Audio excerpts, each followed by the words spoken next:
Salam əziz valideynlər. Mən Cənub Psixologiya və Reabilitasiya Mərkəzinin psixoloqu Nuranə Rufullayeva. Peşəkar fəaliyyətində və valideynlərlə görüşlərimdə tez-tez bir çox valideynlərin eyni çətinliklərlə qarşılaşdığını görürəm. Valideynlər sosial şəbəkələrdən və ya yaxınlarına aldığı məlumatlarla uşağa özləri diaqnoz qoyurlar.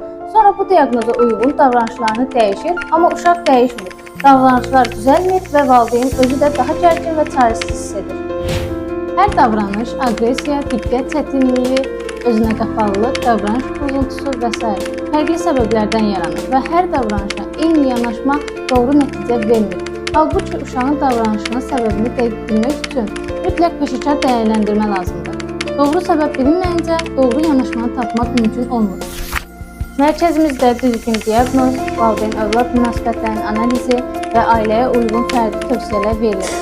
Məhz buna görə uşağın davranışında dəyişiklik daha sürətli və sağlam şəkildə baş verir.